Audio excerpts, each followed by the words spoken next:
Here we are on beautiful Jones Street.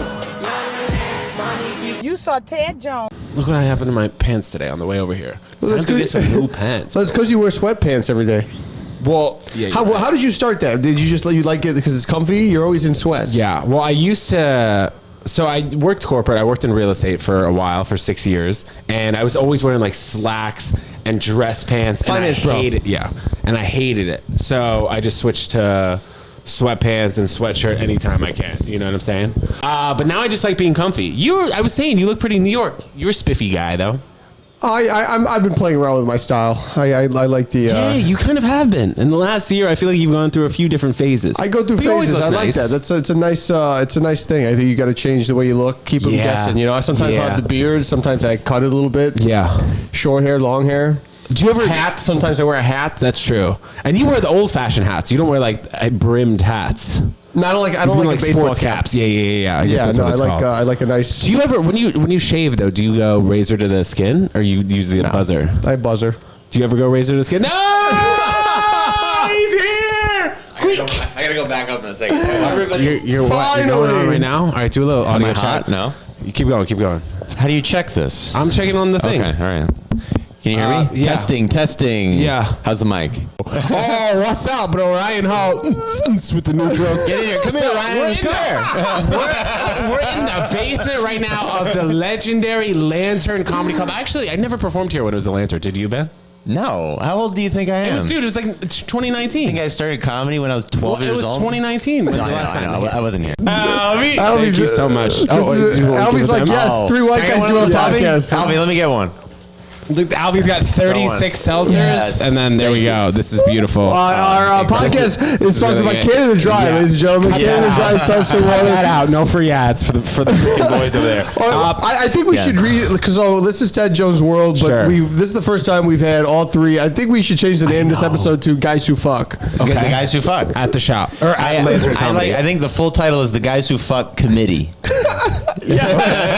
Administration team. GWFC. Guys Who Fuck Enterprises. I mean, you're also holding like this, like an announcer. What was that? Guys Who Fuck Committee. Here we are. This is the Brain Trust. This is the three of us have been holding down the fort here. Yeah. Oh, what's up? Hey, how's it going, Ryan? Don't worry about it. Dude, every time someone walks by, no. these people are fucking true. I wonder how many seltzers I've drank in the past year here. That'd be insane to know. Yeah, I think that's the clip. I think the audience is really gonna. That's the clip. That's fascinating stuff. I'm gonna come back down. You're leaving I have to start the show with him, and then I'm coming back down. Should we just cut to when he You comes can back? do this. You can do this. No, I think we got it. All right, it's fine. What else were we talking about? Okay, we were talking about you I'll shaving. talk about cashews and seltzer water with you, Ted, until Ben gets back. Dude, get off at 8, Ben. What? So this is the green room, and then now it's turned into hopefully the showroom soon. You know what I mean? But we'll see when that actually happens, dude. We'll see when it happens. You know what I'm saying, Luca? I know what you're saying, buddy. Bro, I mean, so how has it been? You've been in New York now for a little over a year. Yeah, almost 2 years. Quite well, huh? I think so. I mean, we've really found a home in this place. I mean, we hang out here a lot. We do a lot of shows here, and among other places, I feel like this is where comedy is supposed to be. You know, I mean, downstairs or in the village? Yes, downstairs in the unfinished. I mean, it looks pretty finished. We just need to get some more. We need furniture, tables and furniture. Yeah. Yeah. No, I've enjoyed my time here. I've been trying to do a bit on stage. How New York is like a place where you feel very lonely, but it's really hard to be alone. You saw me do it, I think, at the mic. Yeah. It's like, and I think that's true. It's like sometimes I am a little like I feel pretty isolated by myself here, but this is always a good place to come and feel like I have friends. Yeah, I also do. I feel like you can feel alone, but then also, like you said, not really be alone. But it's hard to be alone. Like if I want to be like I want to be like by myself, that's impossible. I go home, I have roommates.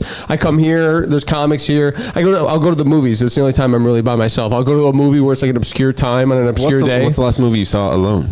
I saw the Bob Dylan movie by myself. How was that? Good, I liked it. It's good? Yeah.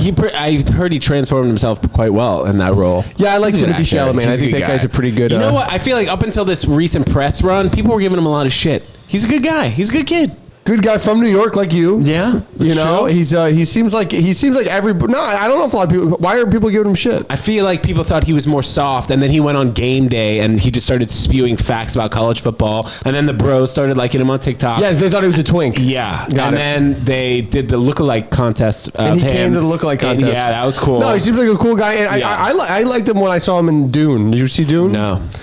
He like really is like he's pretty badass in that movie. Yeah. Like because you're like, oh, this guy's kind of a wimp, and then he's pretty tough in that movie, and you're like, Yeah. I like this.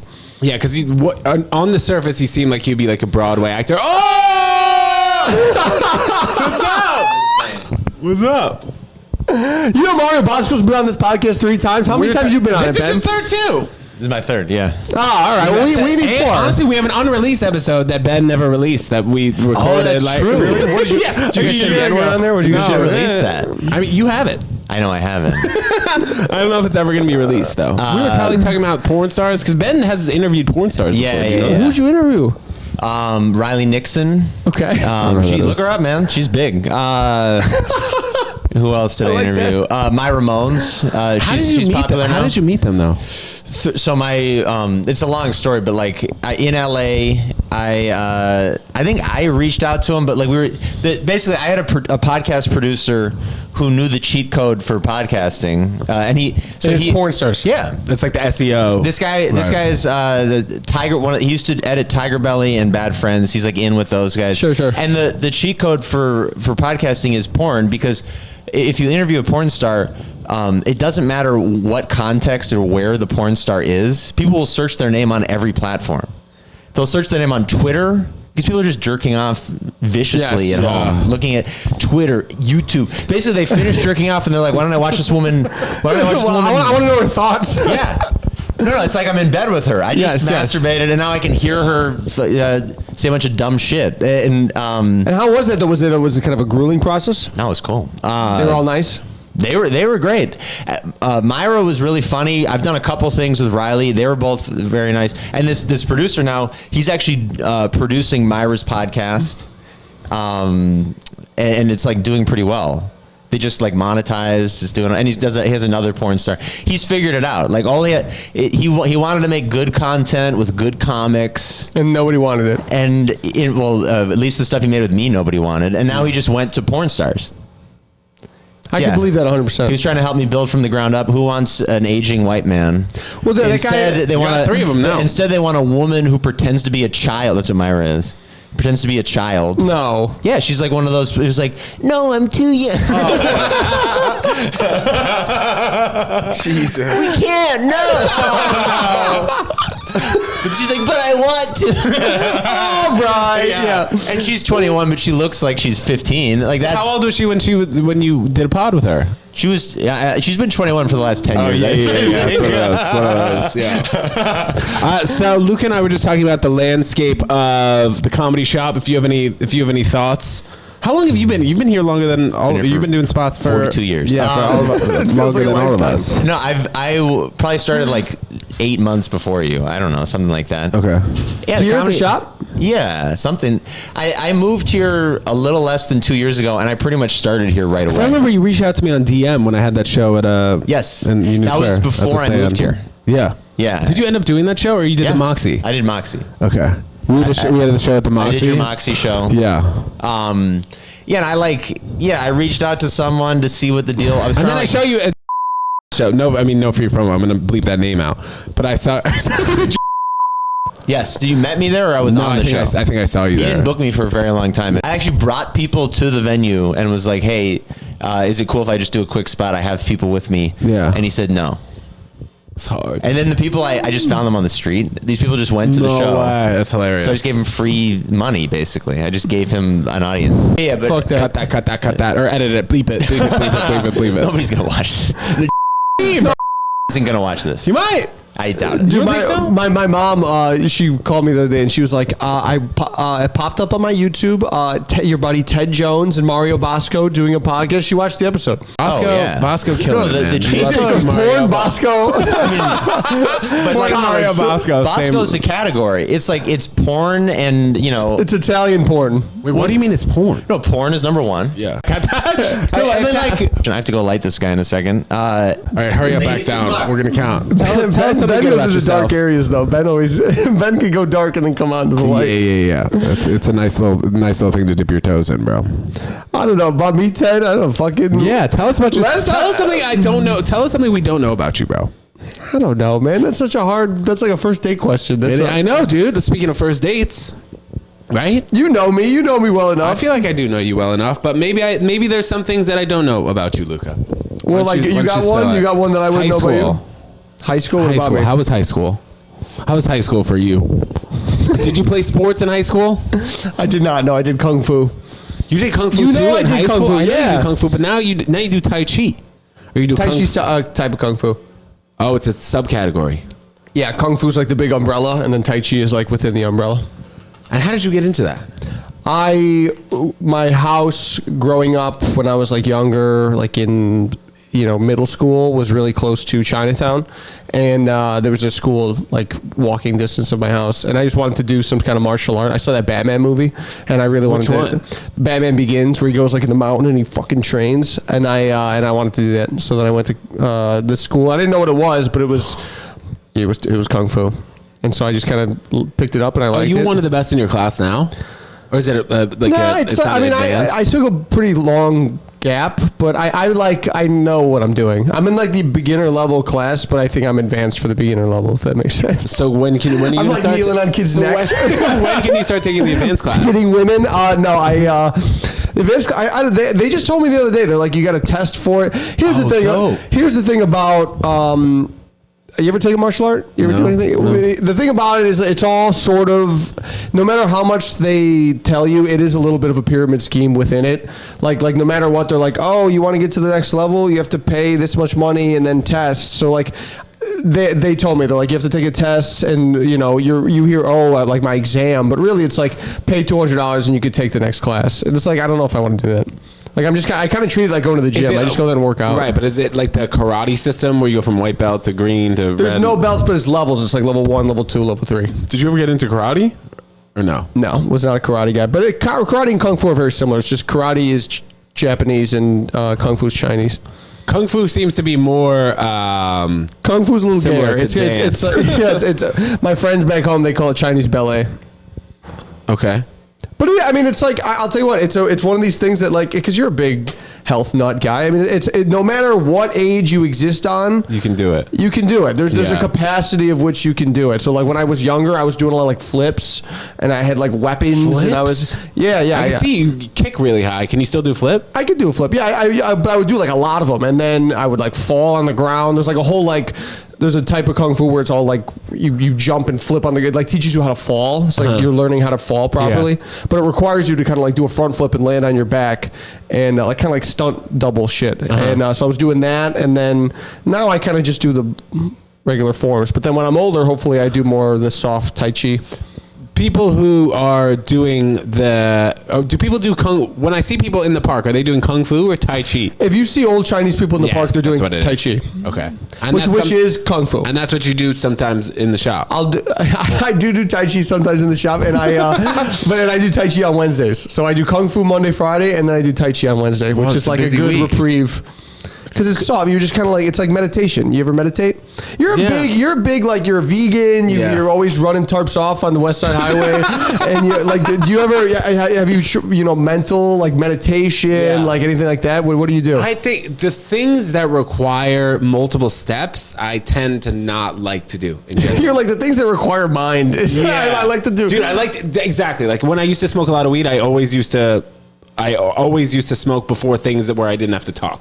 But when I was smoking weed before the podcast, it never went well. Smoking weed before a date never went well. Going on before stage wasn't well. yeah. So if I needed to communicate verbally, it was not good. But if I could be by myself in my mind, I could go to the gym, I could run, I could play tennis. Yeah, well, running I think is probably the closest thing you do to a meditation. Because do you listen to music? No.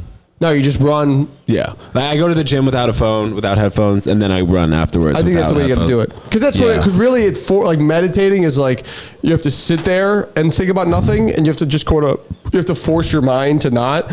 Whereas like exercise, running, kung fu, it's like you're doing a thing, and it forces you to only think about that thing. But when you're meditating, are you thinking about that one particular thing, or your mind kind of floats?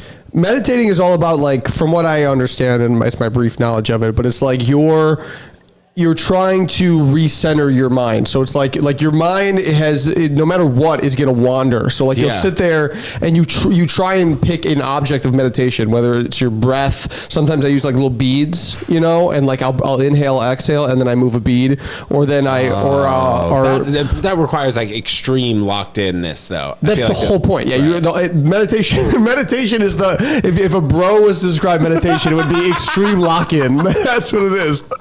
But like some people have the gong, like, or you hear people go om. They're using that as like a, because what you do, because you go like this, you go om, and then your mind starts to go, fuck, I have this thing to do, I got this thing, and then you go om, and it brings you back to the present. All you're trying to do is focus on the present. So that's what happens to me sometimes when I'm trying to go to sleep. If my head hits the pillow and it's taking me more than a few minutes to fall asleep, which is rare. I'm a very good sleeper. Yes. I'll try and count down from 30, and it's very difficult to make it from like 30 to 1. Because by the time I'm at like 24, and not even just falling asleep, I'll get to 24, and then I'll start thinking about something else. And I'll be like, oh, I didn't even finish the countdown. But if you go back to the number, then that's like what meditation is supposed to achieve. Because you're going like, hey, my mind went this way, but I brought it back. With all of this traveling that you've done to Europe and other countries like that, have you ever been to China? I have, yeah. I went to the Shaolin Temple, and I did Kung Fu when I was in college. No. That's like, did you visit the wall, the Great Wall of China? I didn't go to the wall, man. I wish I did. I went to, it's in the mountains. It's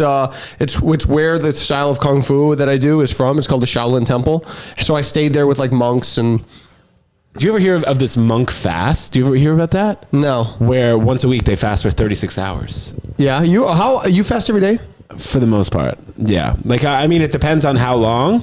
My mom is going to be fascinated by this. Really? She for sure. Well, it just depends on the day. Like today, I only went like 13 hours, but the previous 3 days I went 23, 22, and then 22 hours. Yeah, that's exactly what you're kind of cultivating with. Like that's crazy mental discipline. Yeah, but I think like there's so many different forms of discipline, bro. For sure. Like that requires a lot of mental toughness because you get hungry and you want to eat. Yeah, and then I just think to myself, it's just a short time frame. Dude, I used to be so unhealthy. I used to have McDonald's at least once a day. Yeah, that's good. I used to drink a lot. Used to do too many drugs. I turned over a new leaf when I had jaw surgery, like 6 years ago. That's when I started to take life more seriously. I feel like. That's good. That's a good. You would attribute it to your jaw surgery? I think so, man. Like that happened, and you're like, I'm gonna change my. Why? Did you feel like you were gonna die, or was it just more like? Dude, I did. I had some times when I was like, yo, if I keep doing this, like something bad, really bad, is gonna happen. I had an amazing girlfriend at the time, and this is like 6 years ago. Cut. And then I had cut that, and then I had. No, leave it in. It's fine. And then I had jaw surgery, and like as soon as I had jaw surgery, dude, I couldn't speak, like legit, for 2 weeks. I got like weeks, and I was like, all right, I got to break up with this girl because I knew that right around that time, I was like, it's not working. We had been together for a year. I understand. She's amazing, and then you get the jaw surgery, and then why? I just realized, I had realized maybe a month or two leading up to that we weren't connecting that well. She just wasn't the girl for me. She was great. She's amazing. But like, I didn't want to waste any of her life, man. She was young and she now is engaged. I just felt bad. I was like, I don't want to waste any more of this girl's life, which is a very mature decision by me. But I think in that time, dude, I was fasting so much. Like you were fasting because of the jaw surgery. Yeah. And I couldn't eat legit. Like you put a straw to my face with any liquid, I couldn't even eat it. Okay. So I was eating under 50 calories a day for at least 2 weeks. So it was like an actual serious meditation type of fast where that made you go vegan. And then maybe start the pod. Yeah. And then I wanted to take comedy more seriously. I wanted to stop working at my dad's company. There were a lot of leaves, I think, that I turned over that I can attribute to a traumatic event in my life. Because that's when they say people change, is when something traumatic or dramatic happens. Yeah, my dad, when he was younger, got shot, and he said that changed his life. Yeah. What? He got shot. He grew up in Chicago? He grew up in Chicago. Yeah, it was like nothing like, he wasn't like. Yeah, it's not that crazy. Cut that. No, but he almost, he got, it was like Ryan wants something to do with it. No, it was like some sort of incident in his neighborhood, and he was kind of like rambling and gambling, and then he said that it changed his life. He said he almost died. So I can see that. I'm trying to think if I had a traumatic experience in my life, but I don't think I had. When did you start doing stand up? When you were young? Like high school, college? I always dabbled in comedy when I was younger, like in college. Yeah, like I took a class. I took a stand-up class. Right, I did that sort of thing too, but I never took it seriously. Like high school. Yes, I think part of it is immaturity. Like I didn't understand what it was, like what capacity it was, and then I worked in sales, and I felt I wouldn't call it a traumatic experience, but I really. I don't know. I just was like, what the fuck am I doing in my life? You know what I mean? I had that feeling for a long time of like, well, is this it? Is this my life? And then you... Yeah, dude, I just remember looking at screens. What's up, Brian? Looking at screens at my dad's company and being like, oh my God, what am I doing? Like, what? Is something going to change? Like, what am I doing here? Just looking at this Excel spreadsheet that I don't even know how to do. Yes. That's how I felt too. And I don't know. I think I just was like... You know, I feel like I have the ability to give this a try. Why not? Because I don't know. You probably feel this way too. It's like sometimes I feel like we have the opportunity to do this, and not a lot of people have the opportunity to pursue comedy at the capacity that we pursue it at. You moved. You like moved away from your parents. That's what I'm saying. Like, dude, I grew up like a mile from here. No, I know, but I think part of that is but. Even like I know guys in Chicago that would love to do comedy in New York or Austin or whatever, and they're never going to have the opportunity to do that for whatever factor, whether they have a family or they don't have enough money or they don't like. There's a good or bad. Like I have friends that have families and they're so happy, and but they say to themselves, "Oh, I could never go to New York." So now I feel like that I'm here. I'm pursuing it with the drive that they would want me to have because I'm lucky enough to have this opportunity. Yeah, man, you're working very hard. But I will say that because otherwise I squander it. You know what I mean? Yeah, and dude, having like a woman that's always around. Or having a child, like, dude, that takes up a lot of time. Like, Ben is still here all the time. Ben is working all the time, but he has a wife and child. But if you're in the suburbs and Ben is a baby, and you have a wife and child, it's different. It's very difficult to start a whole new life path. No, and I think that's why Ben's the one that's going to make it out of the three of us. Is because he's like, because it's like I have to do this at all costs. It's like he's on top of having the responsibility. A girl, because neither me or you are single and have no responsibility. Ben has like 1,000,001 responsibilities, and what's it called? He still isolates time to come and do this, which means he really loves it. You know what I mean? Yeah. Which I would hope if I had a chick, if I could make that work, I could still do this. What's the longest relationship you've ever had? Don't ask me that, Ted. You want me to cut that? No. I'm just kidding. What's it called? High school? Not college? long. Yeah, high school, 2 years maybe. That's a long time. Did you think you were going to marry that girl? Yeah, it was like my first real thing, And then, like, I don't know if you know, but you meet a girl, like, your first time when you're young, and, like, you're having sex for the first time, and you're like, oh, this is, I'm like, it's fresh as hell. But yeah, you become pretty cool pretty quick. But you think you're like, this is it. That like your body is mixing with your head. Yeah, you can't separate the two. You did a bit on stage where you're saying it was like with the first girl, it's like marrying the girl from your hometown or something. I remember. I might have said that on like one time. No. Did you rip or yes! More? It was fun. Was it a good set? Isn't that crazy? Ben goes up there, does a set. Me and Ted talk about cashews. Here we are. Now we're back, baby. Yeah, we were just talking. They're already trashed. I don't even know how that's possible. Really? Well, 5 p.m. I was seating them. They were trashed. The Scottish people in the front row are obliterated. In the front, like right here. Yes. Yeah, good obliterated, like hot, fun obliterated. Well, the audience loved it when I made fun of the Scottish people, but they were just like, I'm the first guy up, and they're already losing it. No, I was seeing them, and they were like, this guy was like, we didn't the bar since 4 p.m. He was trying to heckle me. I couldn't even understand what he was saying. That's so funny. Just some hammered Scottish shit at 6 p.m. At 6 p.m. What are you talking about? You're not talking about on stage. I was making fun of them. I'm just like, you guys, and I asked them if they live, or if they are from Scotland. Obviously, they're visiting from Scotland. They go, no, we live here. I'm like, you guys aren't even trying to assimilate. Yeah. I just don't see the comedy show in that Bleecker Street. Yeah, Americanize a little bit, man. I can't even hear what you're fucking saying. That's so funny, man. It was fun, but it was a mixture of like his friends. Yeah. So like very nice, polite, scared people. Right. And Scottish people who are losing their fucking mind. Isn't it funny though how at the beginning of comedy shows, if people have never been to one, people actually need to be taught about what to do. Is Ben mic even on? Yeah. What do you mean? The switch? I thought there's a switch on there. No. Well. Yeah, it's on. It's on. No, but it's funny how like you gotta kind of tell them what to do. Like at the beginning when you bring up the hosts, what you'll do.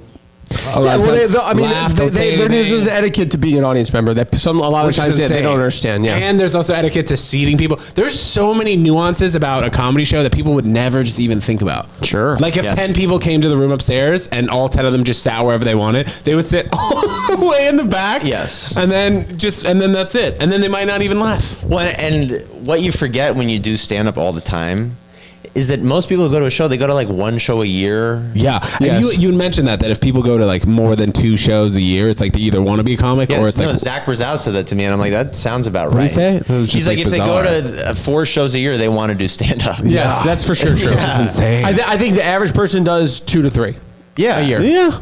And that's the average comedy going person who goes to comedy. Like if you're going to 3 shows a year, you're a big fan of comedy. Most people don't go to stand up shows. Right. That's true. At all. We were just saying how, because we were talking about before you came down about like doing comedy in lieu of responsibility and like, I'm so jealous of you guys because you have time. I have no time. Yeah, but I think that like that. No, there is something that you get. Pressure. What are they? Diamonds are made under pressure. Yes, there's something that you get out of that. But in the new, I think in the old stand-up economy where you had to like get on the Tonight Show or something, that probably was really valuable to be like, I need to do this now. Here's my one shot. Now you need to live on social media and edit videos all day. And if I do that, my daughter's going to be retarded. My mom's gonna like that one. That's so funny. If she's screaming and pooping herself, and I'm on editing Snapchat, like, hey guys, she's just my daughter threw up again. Vomit on her face, just wiggling. What does she do now for? What are her activities that are fun? Like, do you read her a book? You bring her to the park? Does she have an iPad? No iPad yet. We're trying to do as little screen time as possible. Yeah, make her Amish, dude. I do want to do a bit about how she loves it when I bring my phone out. Yeah. Like if she sees it, she goes for it. That's the first thing she wants, and it's because I love her and I show her that I love her.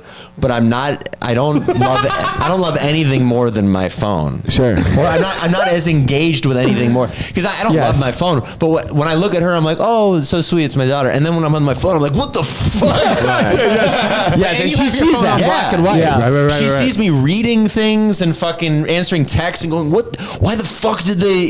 Yes. I've never had that emotional response. You're not looking at her like, she's. Interesting. I don't start crying every time I see her, which is what I'd have to do to match the emotional level of looking at my phone. Man. Online betting, brother. Yeah. Well, yeah, a little bit of gambling. Yeah. Which I don't really do around her. I do talk on the phone, and also everybody she loves is on the other side of the phone other than me. We FaceTime during the day. She sees her grandparents. She sees her mom, and she's like, "It's all in the." She thinks it's all in the phone. That's fucked, man. That's fucked. She thinks everybody lives in the phone. What does she eat? Do you like not? She's probably gonna be in a romantic relationship with her phone. She eats cashews. Sounds like, but is she vegan? Is the baby vegan? No, do you like not feed her How many sugar? cashews is the baby eating? I don't want her to like have food allergies because I'm not feeding her certain things. Is that how it happens? That can happen. Yeah. Like I do think there's probably a fair amount of research out there, but I do think just looking at it that the reason people have peanut allergies now, like so many people, is because they took peanuts out of school, and kids don't eat peanuts their whole life. and then you introduce a brand new thing, an allergen to kids. Like basically, if you give people a new pollen, they'll get sick from it. If you don't feed them a peanut until they're 25, they're gonna fucking die. Yeah. Vaccines. So I want to get No, I say no vaccines. Cut that. Yeah. Brought to you by Pfizer. I voted for RFK. But what I'm saying is, like, I give her a lot of good stuff, nutrient dense stuff that even Ted would enjoy eating. It's fucking whatever it is, 15 months old. Yeah, but and I don't know. I imagine you like being like, all right, babe, I'm going out to the shop, and like in your head, you're like, I gotta make this 3-minute bit work, or else it's all for nothing. Like I hate when you show up and the show doesn't happen. I feel so bad. Like I mean, it's great to see you. It's good to hang out, but I'm always like, oh man, it could have been what is. I do feel like with the time I have, I can't fuck around. I do feel that. Which is good. Yeah, I mean, it's good. It's good that we can interject the podcast between the shows. You know? There's no time for me to hang out. This is it for me. This is the longest conversation I'll probably have with anyone. My uncle who's today, not a baby all week. My uncle today asked me, he's like, so what do you do for fun? I was like, well, I'm doing shows tonight. We're doing a podcast. I edited a sketch earlier. I don't have fun. It all kind of meshes together. Do you feel like when you come here sometimes, though, I Ben? have fun doing stand-up. Sure, yeah. If you come here sometimes, though, and the show doesn't happen, is part of you like, what are you going to do? Or are you pretty pissed off? No, because, I mean, a show for 4 people is helpful, but it's not the end of the world to miss a show for 4 people. Sure. And I do think... And is it escape for you a little bit from the house? Like, are there times you're like... No, dude, if I didn't do stand-up, I would just tell her I did it. I have to leave. That is hilarious. Dude, people don't get that. People don't get that escape, too. No, I'm with my fucking kid from 9 to 5 or 9 to 6 every day. Really, it's like 7:45 until 6 o'clock every day. I feel like also marriages these days don't work because of people working at home together. Like if you're with your husband or wife all day, I can't imagine. And then a kid too, and especially in New York City. I think they have the kid. Those couples, they have the kid to like have a thing. No, I think they need. Yeah. I think. Go ahead. People with like good jobs in New York, people who like made smart decisions that I didn't make leaving college and so forth. They get these amazing jobs. And then the only reason they get the job, I was just thinking about this, is because someone told them to do it. They have no interest in doing the work. Yes. You do financial consulting. Does anyone when you wrote down what you wanted to do with the rest of your life when you were 7? Did you say financial consulting? No, but maybe people thought how much money you can make. Yes, doing that's it. Yeah. Yes, and they're doing it because they're thinking ahead and they want to have a bunch of money, and because people told them it was a smart decision. And then they had a kid, not because they want to have a kid, but because someone told them you have to. How could you? You're not an adult unless you have a kid. You have this job. Why not have a kid? Bro. And then they hire a Filipino lady to raise their kid, and their kid eats 400 peanut butter sandwiches a week. And a Filipino lady's FaceTiming her family. Spam. So she's literally on FaceTime with her family in the Philippines. You know. Kid speaks Filipino. That's a perfect Filipino woman. They do. There's a. It's probably closer to Thai, but there is a noise that Thai people make that I've never heard any other. Yeah, that's so funny. Yeah, the island. You better keep this in. You better keep this in. All right, it's all good. Yeah, she's like, it's like a South Park character. She's like, da, and then she's like, you're eating your peanut butter. She like goes back to saying yes. She doesn't give a fuck. Yeah, I feel as though this might be more Midwest centered, but like I have friends that they're married, right? And I up until what you said, they get that job because they want to make the money. They get married because that's what everyone says that you're supposed to do is get married. And then I think they feel like the next phases of their life they do because otherwise they need something. Their life is empty. They have their empty job, and they're going to kill their spouse if it's just going to be them two in an apartment. So then they get the house, and then they get the dog, and then they get the kid. Yes. You know what I mean? So then and then you're like, if it feels like they're just doing it as benchmarks, I guess that is what it is. It's benchmarks in your life. Yes. You know? And well, the nice thing is, I guess on some level, and part of me thinks like I've done nothing but make bad decisions the whole time. Why though? Because I have no long-term plan whatsoever. Yeah, but that's life. That's what life is, though. Yeah, but here's the thing. That's what life is until you have a child and you're like, what the fuck is she going to do? You know what I mean? You got to have something in mind. No, but I think that's why your stand-up is getting so good, and I think it's because you're gonna figure, because you're like, it's like hot potato. No, you're like, I'm doing it right in live time. There's desperation. There's no Filipino lady. You're getting, and regardless of how it all, regardless of what your like financial situation will look like, your kid's gonna be a person. Yeah, no, that's true. And that's cool. And she's going to see us doing stuff, and it's like very, 2010s, 2020s, where she's going to see her dad working really hard at stand-up comedy, like it's a job. Which it never has been. Now is the only time you can never watch it. This is the only time in American history where stand-up is like a reasonable job for people. They're like leaving college and they're like, I think I'm going to pursue stand-up. Look at all these comics making all this money. Yeah. That wasn't a thing. Like when George Carlin started stand-up, he didn't think he was going to make money. He did. Yeah. But that was not an option. People are doing it to earn. People think there's like a chance to actually do something with it. No, I think a lot of people, especially we mentioned Kill Tony. Like I think people who don't really understand what stand-up is, they look at that and they go, oh, that's like a get to the top quick thing. Yes. And it's proven to be so. A lot of people go on there. I just saw a chick that's like huge right now. She was on Kill Tony, got a ton of followers. She's been doing comedy for like, when she went on Kill Tony, she was doing comedy for 3 months. And the only good joke. Dude, and the only time that was ever possible was if you got on an MTV show, and at that particular time, like a girl code. But even that wasn't stand-up. You know what I mean? There was the Tonight Show, and then there was Letterman, and then pretty much right after there was Guy Code, Girl Code. Yeah. And now it's like you just fucking, sign a deal with the devil. That is not staying in, dude. Cut that. So fun. When you went up to do that's your set, your only option.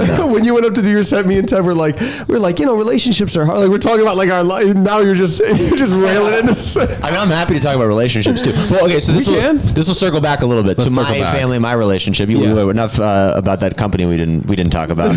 Cut that. That fantastic company. You can just bleep that. No, I know I can bleep it. Go ahead. I think bleeping's fine. Yeah.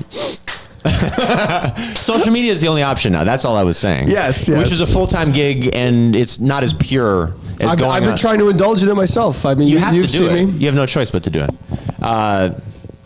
Ted's the king of that. I mean, Ted, you're growing your platform. Well, it's fantastic. But how do you? I mean, that's why I think you're partially a sociopath, Ted. Because every time I post a thing, I'm like.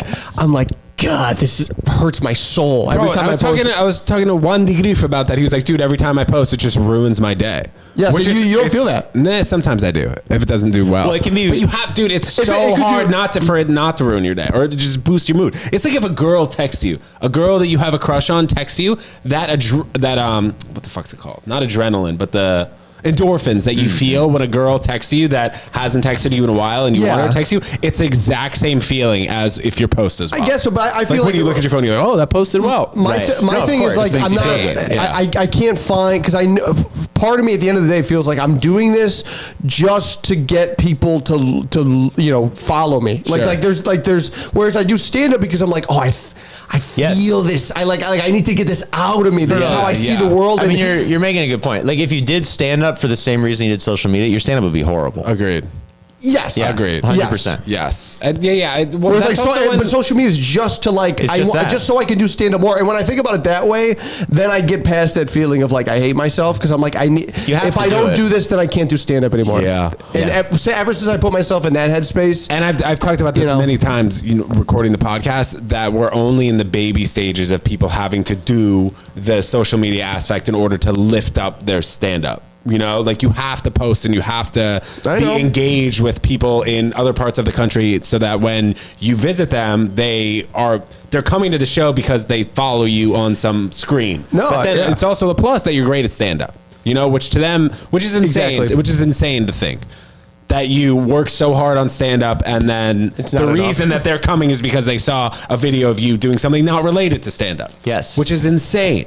Like when I was with Che Dorena, and people are coming out to his shows because of a silly meme talking video that he did and they have no idea if his stand-up's good. And his stand-up is great. But to your point, if he's good at stand-up, then they're like, we really fuck with this guy, Right, you know, right. which is. But I'm trying to take a page out of your book, man. I mean, it's but true. initially they have no idea, which is absurd to me. That the kid's been doing stand-up for 12 years and they have no idea. They're coming to see his show because he did a video, some sort of silly video, which is insane. And I think it's happened since 2020. This has only been relevant since 2020. I'd say maybe a little before, but it's become more and more normal. I mean, Instagram started in 2017. Well, I'm talking about the vertical clips became popular because of COVID and people staying in their house. And then Andrew Scholl's putting out. Well, he blew up before COVID. Speaking of which, Lantern Comedy, shout out, right? Yeah. This is really the place that made me a comedian. The Village Lantern, now it's just called the Lantern, I guess. So basically what we would do is we would hang out outside of this bar that has a basement. I'll show you the basement in a second. A couple of us would go over there. A couple of us would be right here. You would have to beg strangers to come in off the street, and then we would take them here. You'd go down this little hallway. Oh shit. The stage. So this is the stage. And then just tables here, and then a booth area right here. The rule was if we had 4 people, we could start a show. People were forced to be on their phones and not engaging in human activity for at least 3 to 5 months. And I think that was the in start Florida, of it. yeah. That was the birth of in it. New York and LA, it was like 2 years. Yeah. Well, I'm talking about the initial boom. You're of, talking like, about TikTok. in, I think I created my TikTok probably like 2021. You know, and I think that was the start of it. No, I was doing it a little. I was really resistant, but I did it a little sooner. Than You gotta be.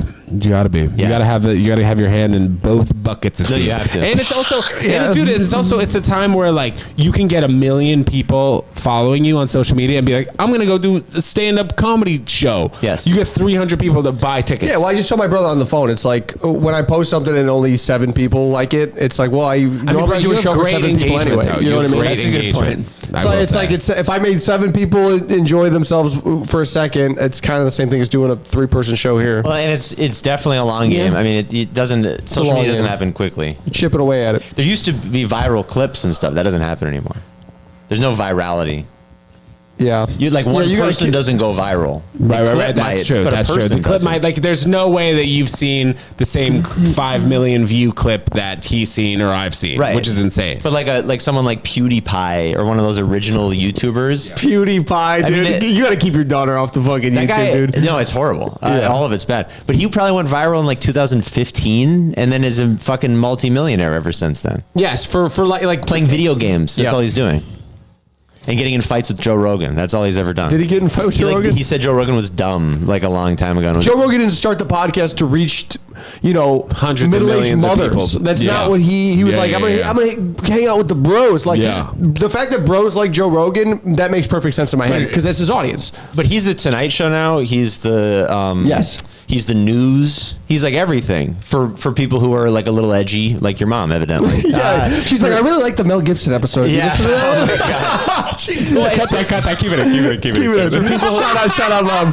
I think it's for like some combination of like apolitical and right wing people who just are tired of all the news and like all this shit, and they want to hear like a scientist talk about their study as opposed to hearing fucking Rachel Maddow say something that's biased, unfiltered media. But what I was going to say earlier, which might lead to something else about relationships and jobs and what you do, I think that is an interesting thing. Like, why do you even choose to do something like this, which is an irrational, poor decision? So I was talking to Luca when you were up there crushing. You heard it. I was saying that I was at a point in time where I really didn't like what I was doing, and then something traumatic happened to me, this jaw surgery, and I was like, all right, well, there are so many things that are going not the way that I want to go right now, so I'm going to just do something else. When was that's this? what it takes. Well, this is when I worked at my dad's company for 6 years, which... Wow. I didn't realize you were there for that long. Yeah, dude, 6 years, from 21 to like 27 and a half for the most part. I kind of thought that you had like the option of working there and you didn't do it, but you did it for a long time. Bro. Okay. Yeah. Dude, I was He was a property finance manager. bro, right? I was walking around with the superintendent. I was like, guys, we need to paint this ceiling. And they're talking shit to each other in Spanish. These fucking pendejo. Look at the key. You know? How does your dad feel about it? He was very supportive. Really? Initially, he was like, come on, you don't want this company on a silver platter. Right. But eventually, Well, he it's just also saw still that it made always me kind of happy. there if you need it. Yeah, you know? I suppose. But I mean, if you were how many years have you been away from the company? It'll be 4 in May. Yeah, if you're 4 years deeper in the company, you have a better sense of what you're doing. You're going to make more money. Blah blah blah. Well, what do you mean? If you hadn't left, like you could go back, but you've missed 4 years. That's true. Correct. Yeah. But also at the same time, it was like I'm going to be at this position, and then boom, one day I'll take over the company. Yeah. No, I know, but there's no really like there's not steps up. No, but I think you learn. Hopefully, you learn some stuff. It's not like Tommy Boy.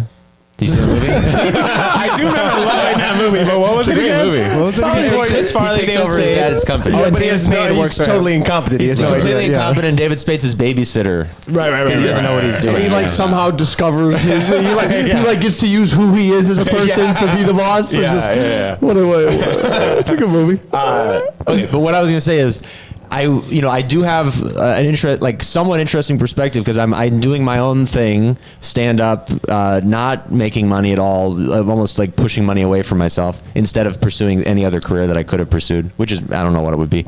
But I work part-time for all these fucking people who did the opposite, who make a shit ton of money. And basically never either had aspirations to other things and didn't, or never had any aspiration to do anything other than make money. And they have kids. A lot of them have kids that are exactly the same age. What's your consensus on those I was people? going to ask if you're okay talking about it. Well, what do you mean? What I think about these people? No. What if they complain they're to happy? you or they say anything? Yeah. Well, no. What the interesting thing is, that's why I know about these Filipino nannies and what you get when you're not with your kid. You know, I'll train a guy who's like with his kids 30 minutes a day. In the morning, then at night? Yeah, 15 each? 15 each. Jesus. And it's like you're missing out on your kid's life, and you're probably giving him a great life. The guy's got a wine cellar in his apartment, and fucking, has a. Oh no, sorry. And I have another client who has a wine cellar in his apartment. I'll tell you about him. That guy's awesome. I fucking love that guy. I train him in his building, and every time he walks in, he puts his phone somewhere weird. And then during the session, he's like, where's the phone? He shakes my hand during the session 7 times per session. Why? Yeah, the guy's really good, man. He's like constantly fist bumping me and shaking my. He's like a businessy guy. He's like, this is great. This is great. Yeah. And he goes, hey, good to see you. How you been? And then we start the session, and he shakes my hand again. He's just in business mode all the time. Sure. Wow. Yes. And the guy lives in an amazing building in the Upper East Side and has a wine cellar in his building. It was a pre-war fucking. I don't know. He's doing great. But It's fucking freezing down here, huh? Go ahead. Is the door open? Probably. Go ahead. The people I'm thinking of are the younger parents like me who were like had similar backgrounds, came from similar places, but decided to make money. What are you doing? I wanted to make sure you were recording. Oh, okay. Hold the microphone, though. Don't hold the... Is this okay? Yeah, you're good. Go ahead. And I can see the thing that I get to see is what got it. Yeah. What they're getting for making the money, what I'm missing out on. Yeah. And then what I'm getting from being with my kid and actually having a fucking relationship with my child. And doing something you love. And doing something I love, being passionate. Like there's a mom who I see who like she doesn't like her job. She's like, I wish they'd give me more leave. I don't even want to go back. I hope I hope my husband starts making more money so I can just not go. And this is her whole fucking life. She's really smart, but she's just biding time and making as much money as possible and getting pissed that her Filipino nanny wants $35 an hour and that she's gonna have to pay her $70,000 when she makes as much as the fucking president makes. Probably. Yeah. But she's gonna pay this fucking. All right, we're leaving it in, boys. We're leaving it in. That was like Indian too. That wasn't even Filipino. That's so funny. That's the clip. It's a big give and take. Yeah. It's hard you can't really have it all unless you make it as a comic. Unless you're like Matt Rife, who somehow has a kid and is around. Matt Rife's on the road. He has a kid? No, I'm saying theoretically, if Matt Rife had a kid, he could spend more time with his kid, but he also would be on the road all the time. Yeah. Yes. You can't really. It's very hard to win on all levels. I guess the takeaway is like there's no way to do it right. You can't do this right. No, you got to follow. I think you got to do exactly what you're doing, which is provide for your family, do the things that are necessary, but then also do what your heart tells you. Follow your passion. Yes. Yeah, but passions will fuck you up. Like, you know Joey Galloway? The receiver? No. His name was Joey Galloway. I think his name is Joe Galloway. He's like a finance guy. He's been on Rogan for sure and Theo Von's podcast. Yeah. Sure. His thing, he's like really into financial literacy. Sure. And he's an interesting guy. I think he's good at what he does. Yeah. I've watched some clips of his, really just because I'm like researching bits. I just want to hear like what people are saying about this stuff. I don't know anything about finance. His whole thing is like, the world doesn't need more artists. It doesn't need more actors. It needs more electricians. Like, if you want to make money and have a stable income, become a plumber, become an electrician, pocket the money, invest the money. Don't get health care, make a shit ton of money, and then if you get sick, you can pay for it, all this stuff, which I think is all really smart. And I've done none of that. Yeah, okay, but like, you could make that case for any period in time, though. There's never been a time where it's like, if you're an artist, that's going to make all the money. Actually, I do think like he's right about like actors. I think that's the example he usually uses. But there are a lot of comics doing there's a huge boom in stand-up. He's not totally right about stand-up, but there are a bunch of comics who aren't going to make any money ever. That's a fact. But my point though is, like, throughout the history of time in existence, it's never been art is the thing that makes money. People have made money through art by a sheer whim, but it's like, you're not making. No one is getting into doing something that they're passionate about artistically because they're like, I'm gonna generate wealth from it. It's the top 1%. Like I train this dude, actually whose wife has like a huge platform for financial literacy too. I saw her on fucking Joey Galloway's thing. But the point is, this guy made a ton of money, and he doesn't even know I do stand up. And he told me, he's like, I chose finance because I can be okay at it and make a shit ton of money. Yeah. He's like, and he's brought this up out of nowhere. He doesn't know I do anything like this, but he's like, if you do an art or something, you have to be the best. You have to be in the upper 1% to do well. And if you do finance, you can be like right there in the middle. C minus, and you can make also a shit ton of money. But but that might be changing in the current landscape that we're in that you can make money on a certain platform. Let's say you come up with a weird show idea that starts to monetize on YouTube. You're saying it's not that good, then you transform to that. So I think that's changing. It's not as much of a guarantee, but you can make. In entertainment, there's a shit ton of money. Yeah, right. But the guaranteed money is not in entertainment. No. Not at all. Right. And it never has been. No. Michelangelo didn't paint the Sistine Chapel because he's like... No, it was probably worse. Yeah. Like in old Hollywood, they used to own you. Actors made no money. They would give them drugs and fucking, own their soul. Like hip hop too, the 360 deals. Yes. No, they used to, I think it's actually probably one of the best times ever for artists in a lot of ways. Yeah, like if you're doing things like social media and stand up, you own your own stuff. Yeah.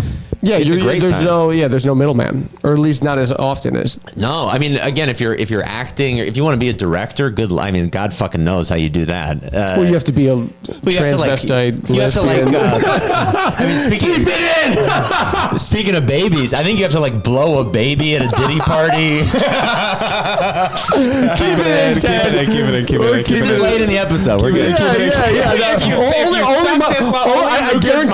I guarantee you, only my mom is listening right now. We were talking directly to my mother. But I don't know. I'm interested in all that stuff, and I think you have a very interesting perspective because you see the upper echelon of society being in New York City, and you can hear what they're talking about, man. Yeah, and what their complaints are, and they're not my complaints. What's up, Brian? Ben is the most unique perspective at the comedy shop, I think. He's, you see me, Ted. I mean, Zach Brazil, I guess, is married, but Brandon Barrera, we all go up there, and we're like, hey, we're single guys, and we're doing. You go up there, and you're like, I have a kid. It's not going well. I do think the advantage of like actually having a family on stage is you have a bunch of new stuff and a lot of perspective, and people identify with you immediately. I think you guys are better at talking about your single life than I ever was. I had nothing to fucking talk about. In hindsight, I was like, I was forcing bits because I had nothing.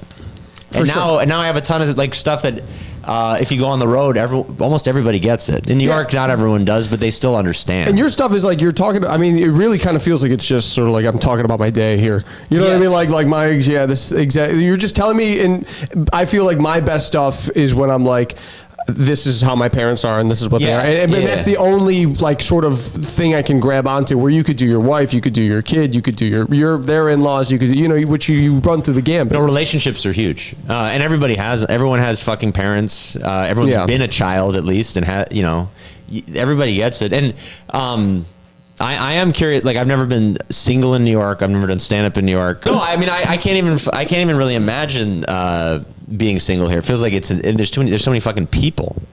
No, it's a nightmare. I mean, no, actually, it's really fun, but it's not, I think with dating apps, I mean, it's insane. I saw a great quote, and I'm not gonna remember what it is, but it was like it's like one of the artsy coffee shop I go to. They have like quotes about New York on the wall, and one of them is like love in New York visits you for a night and then leaves because it has to get work done. Like that's, and I do think that's what it feels like. It's like you can fall in love and have an amazing night with a woman, you know, but it's so short lived that it's bang out the door, right? Which is awesome, you know. But if you're trying to have any sort of like developmental, you know, experience in dating and being a human being with a woman, I think it's hard.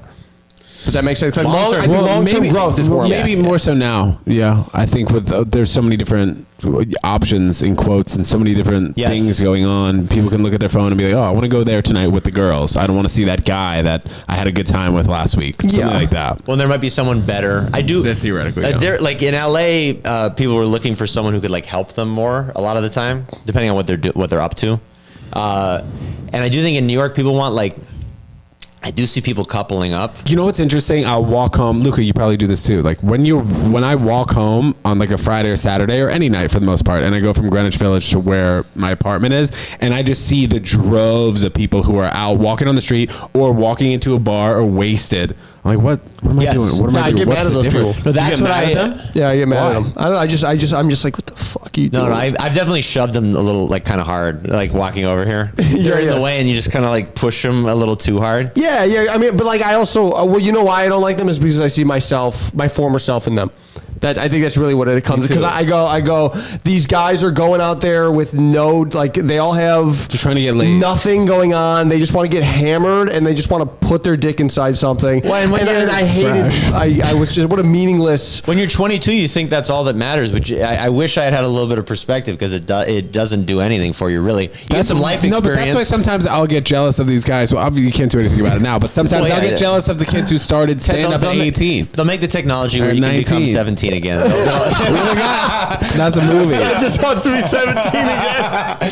So then you guys stop giving me shit. Oh, that's funny. Yeah, you want to, what was that movie? No, I want to like 15 going on 30. They made so many of those 13 movies. going on 30. Yeah, Jennifer Garner. 30, yeah. No, I want to shake those guys. I want to be like, you're fucking cool. But no, that's what I'm saying. But you guys, you're all the same. Before you I want to yell at up, them. I was saying like the guys who are in our industry who started stand-up comedy like right out of after high school or started doing it right after college. I was like, you know, because I mean, it takes some freaking time to it's an advantage figure out your footing. Yeah, but you do miss out on some stuff. Yeah, stand up is I was when you were on stage, Ben. I was talking about kung fu because he was asking me about it, and kung fu it's a thing you can like do at any point in your life, and I do think stand up is that as well. Yeah. You don't want to get into stand up when you're 45 years old, but you can do it, and there's a perspective to be had there. You know? Yeah. No, it's true. But I don't think it matters when you start. No, I think it does. If you want to be doing it full time, you have to have time dedicated to it. True. It takes a lot of. I think it's an easy thing to underestimate. You think, oh, I'm on stage for like 20 minutes a night tops, maybe 30, and that's a lot. No, but so you're on stage that much. That's amazing. Yeah. But in order to get on stage for 30 minutes in a night, you have to fucking dedicate 5 hours. 6 hours a day for that. That's where you live. Sure. Yeah. Or if you're trying to accumulate, like me and my buddy from back home, we were laughing about these 3 guys that started a podcast. Not us, but they're back home and they're just like they have no. They're doing a comedy podcast, but they have no like actual understanding of comedy at all. Like they're horrible on stage, but they're going, man, I put in my 10,000 hours, man. And you're like, think about that. For putting in 10,000 hours on stage, we're doing comedy 10 minutes a time. Yes. That's insane. You know what I mean? You know how long you have to be doing this to even get close to that number? It takes the longest. If you want to be like a screenwriter or something, you can get 8 hours in a day if you have nothing else going on. You literally can't do that doing stand-up. It takes a long fucking time. You literally have, I mean, during the week, you have from 4 p.m. till midnight during the week. And then on the weekends, you have maybe till, 2 a.m.? 4 p.m. to 2 a.m.? Yes. Like, that's the window you have for stand-up comedy. It's not 24 hours. The hard thing is that you can't really practice. And I guess you're thinking all the time, but like, if some guy plays guitar, he can fucking play guitar at home, like all the time. Yeah. For sure. Yeah, and there's no equivalent for that. And the last thing people want in your life is for you to be like doing bits, losing your mind, fucking doing stand up. Yeah, you're home for Thanksgiving, you're just doing a show every time you're home. Oh, I was gonna say earlier when you were like when I'm with my my civilian friends when I go like I went to like a bachelor party and I'm like, hey, this lady's like the way I was like doing I was like the waitress, and they're like, why is everything a thing? Why does everything have to be? You gotta do a bit about everything. Yeah, you gotta point out. It's like she fucking tripped. Yeah, like it's her like she's doing her job, and I'm like, nah, but what if she was like you know how you do those like crazy. You riff with somebody and you build a world. They don't want to build a world at all. There's no world building. And when it's funny, people laugh, but they don't have the stamina for you to be as funny as you act. Like the amount that you're funny on stage, if you're that funny with a person in private, they'll be like, "Can you stop?" You're running around and doing act outs for 20 minutes. You're doing a Mexican accent for 6 minutes. No, I mean all of us do some version of that, and if we did that socially, people would think we were out of our fucking mind. Meanwhile, we're down here for 2 hours going. Dup, dup, dup, dup, dup. There was also there was a girl outside was like, you guys just make up all that stuff? Oh, yesterday, you were like, something like that. No, that actually is my favorite. Like people people shit on those people, but those are my favorite, like, people after our show. Are people that are like, and you just do it? And you go ahead and you just, I mean, is it the same thing every time? You're telling me you do that, you're going to go do it again? Wait, when's the next show? About 20 minutes from now. Mississippi. Yeah. I hate the guy we talked about earlier, the guy that wants to do stand-up. They're the worst. They're the ones being like, so what's your plan? Like, do you think like kill Tony and like you're like, oh, you don't even get away from me, you know? I like people that just enjoyed that we just said something humorous, didn't think about the structure, you know, they're easy laughs. Right. Well, that's also someone who is just enjoying the show. Yes. And not trying to study you. Yes. But they're so, like, that's what the simple, that specific fan of comedy is like, I don't even understand what this is. I'm just happy you made us laugh. You know, that really is what you want. You don't want someone to hyperanalyze your. Yeah, that's true.